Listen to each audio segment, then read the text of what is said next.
There was a time when the Capital One Venture X was the top credit card in the game. I mean, everybody would recommend it as the easiest, highest value so that a person could get all their money back and more, and they could get lounge access for them and their authorized users and their family.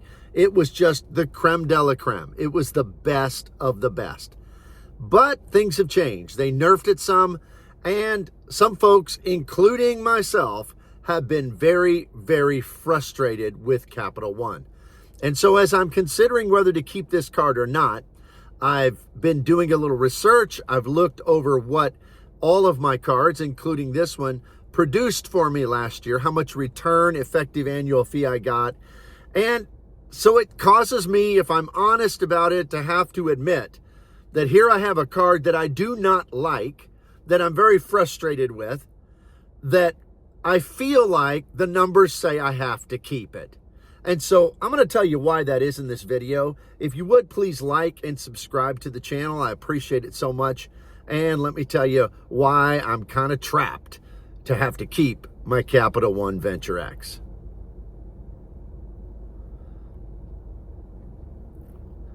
Now, we've had the Venture X for, I don't know, 3 or 4 years now. We got it when it first came out. We got it under my wife's name, and then I became an authorized user, and we love the lounges. I mean, I think the Capital One lounges, especially the ones at DFW, and we go through DFW all the time, are absolutely fantastic. And of course, they changed the lounge policy. Now the lounge policy is only the primary card member can get in unless you pay $125 a year for the authorized users to have access. And neither one of them get any guests to Priority Pass or to Capital One anymore. So it's like the most restrictive change imaginable for a lounge policy. And it made me so mad. I mean, I was just livid about it because that's the biggest perk we had on the card.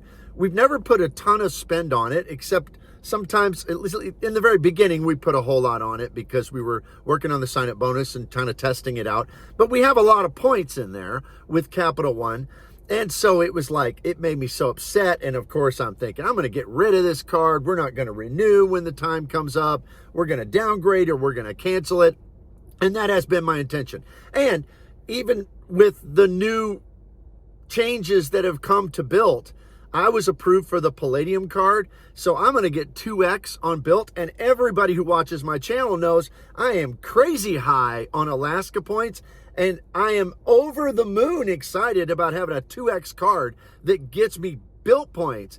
It's way better. It just blows the Venture X out of the water because Built points are so much better than the Venture X. So naturally, I'm like, why would I pay the $395 a year now that I got something way better that does exactly the same thing, but does it in a more productive way? That's kind of how I feel about it. Still feel that way about it. But yet I'm not going to cancel the thing. And that's because I just got thinking about it. Well, first of all, you know, it's $395 a year. It gives, in addition to the lounge access stuff, which isn't good anymore, but it gives two or three different things. The first is it gives you a $300 travel credit through their portal. That can be used different from some of the other credits. It can be used either for flights or for hotels. Usually use it for a hotel. It's pretty easy through their portal. I've got to say it's not much of a burden. So that's easy to use. And then they give you 10,000 anniversary miles every year. And so therefore people are always saying, well, it pays you $5 to keep the card. And I never really thought about it all that much. And I thought, well, okay, yeah, it's giving you 10,000 points. But then as I was really getting serious about getting rid of the thing, because I'm not going to use it. I mean, I'm not even going to put much spend on it whatsoever at all. So why keep it? You know, why not get rid of it? Well, here's the thing. I got thinking about not so much the credit that it gives us of the $300. I'll use that. I always have. It's not going to be a problem. But it's that 10,000 mile anniversary bonus. And everybody says, well, that means you get $5. That means they're valuing that at basically 1 cent per point. Here's the problem. I don't ever use Venture Miles for 1 cent per point. In fact, I would never use it for any kind of domestic travel. I would never even consider to use it for any kind of hotel.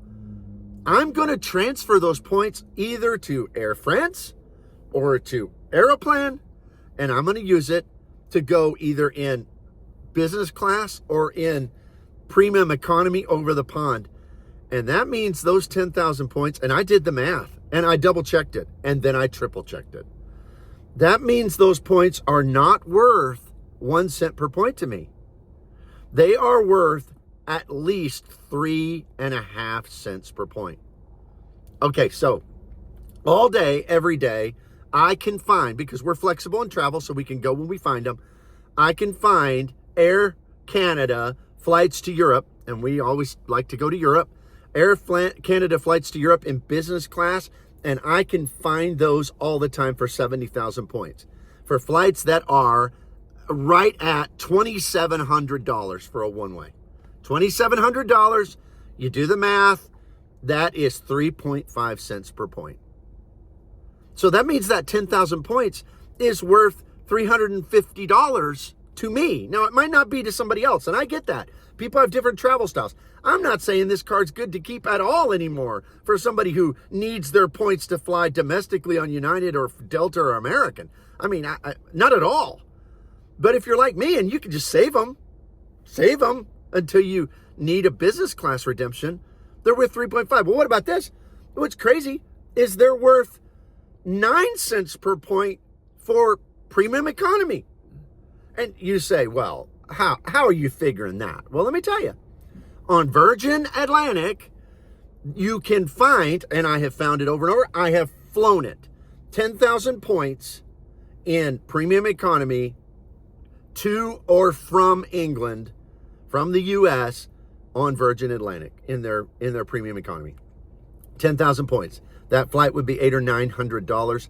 That's 8 or 9 cents per point. So in essence, you could look at it like, well, Capital One gives you a $300 travel credit, and Capital One also gives you a free one-way premium economy flight on Virgin Atlantic. I mean, who wouldn't keep the card if that were true? Because that's what they give you. That's what those points are worth.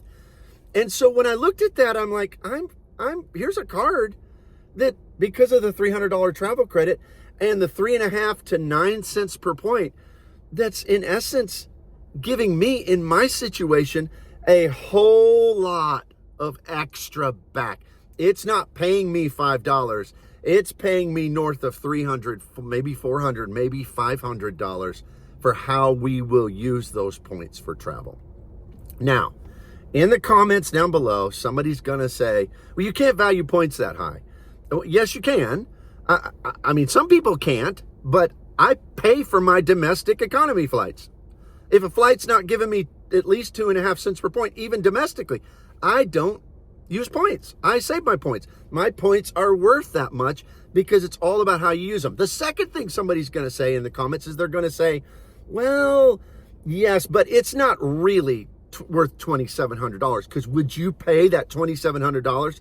And I hear that argument all the time. And I'm telling you, I understand why people say it, but I think it's faulty reasoning. Because if you were to say, and I say this is one of the examples I use. If you were to look at some expensive car, Lamborghini, Bentley, whatever, that are hundreds of thousands of dollars, the truth is that I would never pay that for it. No matter how much money I had, I would never pay that for a car. But if you gave me that $300,000 car, I would not say to you, well, somebody gave me a $22,000 car, because that's all I would pay for a car, or $32,000 or whatever. I would say, wow, somebody gave me a $300,000 car, because somebody will pay that, because somebody is. You see, the value of something in the market is not what one person would pay for it. It's what the market demands. It's what people are willing to pay for it. A Rolex isn't worth only $200 because that's all a person will pay for a watch. It's worth the 10 or 15 or 20 grand because people do pay that for them. So that's how I see it. And feel free to disagree down below. I realize this is not going to work out this way for everybody, But in my situation and people in similar situations, I don't like the card. I am mad at the card. I am frustrated. I am not going to use it. But I'm going to get quite a bit back. Let me know what you think down below. If you would consider my channel membership, I talk about these kind of things a lot with channel members. It's only $2.99 a month. You can cancel anytime you want. There's information down below. Thanks for being here. Please hit like and subscribe, and I will see you here next time.